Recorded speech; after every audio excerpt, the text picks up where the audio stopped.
Deer, good morning. তো আজকে যাচ্ছি মামার বাড়ি। তো মামার বাড়ি চড়ক হয়, তোমাদের আগে অনেক ভিডিওতেই বলেছি যে মামার বাড়ি চড়ক হয়, সেটা তোমাদের সাথে শেয়ার করব।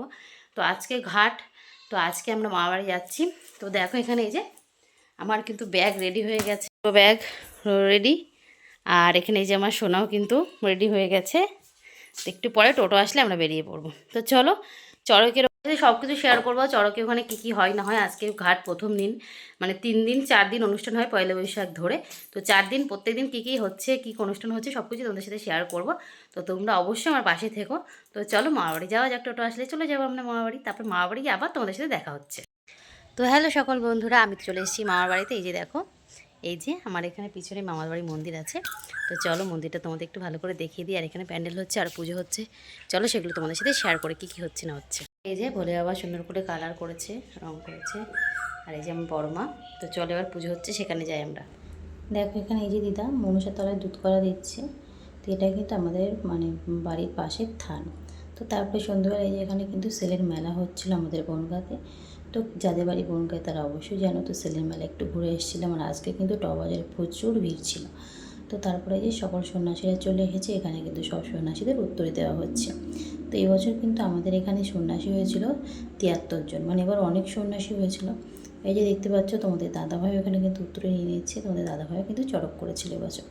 তো দেখো এই যে প্রচুর সন্ন্যাসী হয়েছে, যেমন মানে অনেক মারাও হয়েছে সন্ন্যাসী, আর অনেক ছেলেরা তো আছেই। তো দেখতেই পাচ্ছ সকল সন্ন্যাসী। তারপরে এখানে কিন্তু এই যে এরপরে কিন্তু খেজুর ভাঙতে যাবে। তো আমরা অবশ্যই যাবো খেজুর ভাঙতে। তো এই যে দেখো চলে এসে খেজুর ভাঙতে। আর দেখো এখানেও কিন্তু প্রচুর লোক আছে, সবাই মোটামুটি এসেছে সন্ন্যাসীরা। তো এখানে খেজুর গাছে পুজো করা হচ্ছে, তারপরে খেজুর গাছ উঠবে। তো এই যে দেখো খেজুর গাছে এবার উঠছে। দুজন প্রথম উঠেছিল, তারপরে আবার লাস্টে মূল সন্ন্যাসী উঠেছিল, শেষ সন্ন্যাসী উঠেছিল। তো এই যে দেখো গাছে উঠছে খেজুর পাড়ার জন্যে। তো এটা কিন্তু আমাদের মামাবাড়ির মাঠের জমি খেজুর গাছে। তো দেখতেই পাচ্ছ গাছে কিন্তু প্রচুর কাটা, তবু উঠতেই হবে। তো সেই কারণে উঠে যে খেজুর পেড়ে নিচ্ছে। তো এগুলো দেখতে কিন্তু খুব ভালোই লাগে। তো তোমাদের সাথে কিছু কিছু শেয়ার, মানে ভিডিও শেয়ার করছে আমাদের এখানে চড়কে যা যা নিয়ম হয়। তো দেখো এই যে গাছে খেজুর গাছে উঠে খেজুর পাচ্ছে। তো রীতিমতো দুজন সন্ন্যাসী উঠেছিল, দুজন সন্ন্যাসী কিছু কিছু খেজুর পেড়ে নিয়ে চলে এসেছিলো। তারপরে কিন্তু শেষ সন্ন্যাসী উঠবে লাস্টে। শেষ সন্ন্যাসী কিন্তু একদম গাছের মধ্যে ঢুকে যাবে। তো দেখো এই যে এখানে সবাই কিন্তু খেজুর গাছে কোল দিচ্ছিল, মানে খেজুর গাছে কোল দিতে হয় যাতে পরের বছর আরও বেশি করে খেজুর হয়। তো দেখতে পাচ্ছ সকল সন্ন্যাসীরা এখানে খেজুর গাছে কোল দিচ্ছে।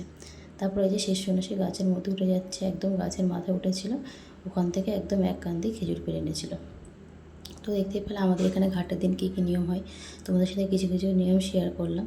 তো ভালো লাগলে অবশ্যই আমাকে পাশে থেকেও চ্যানেলটি সাবস্ক্রাইব করে দিও। আর প্রত্যেক দিন নীল পুজো চড়কে কী কী হচ্ছে সব কিছু তোমাদের সাথে শেয়ার করব। তো অবশ্যই আমার পাশে থেকো, তাহলে সব কিছুই তোমরা দেখতে পারবে। দেখো এখানে এই যে খেজুর পাচ্ছে, আর সবাই কিন্তু নিচে দাঁড়িয়ে আছে খেজুর গাছটা ধরে। আর অবশ্যই এখানে ভোলা বাবা সবাই ডাকছে যাতে সব কিছুই খুব সুন্দরভাবে হয়। তো আমার এই ভিডিও আজকে এই পর্যন্ত। ভালো লাগলে অবশ্যই আমার পাশে থেকেও চ্যানেলটি সাবস্ক্রাইব করে দিও। তো এখান থেকে এই যে দেখো খেজুর পেড়ে নিয়ে চলে এসেছিলো। তারপরে এখানে সবাইকে প্রসাদ দেওয়া হচ্ছে। আর আজকে এখানে প্রসাদে কিন্তু ফেনা ভাত, ডাল আর কুমড়োর তরকারি দেওয়া হয়। তো আজকে ভিডিও এই পর্যন্তই। তো আজকের মতো সকল বন্ধুকে জানাই টাটা।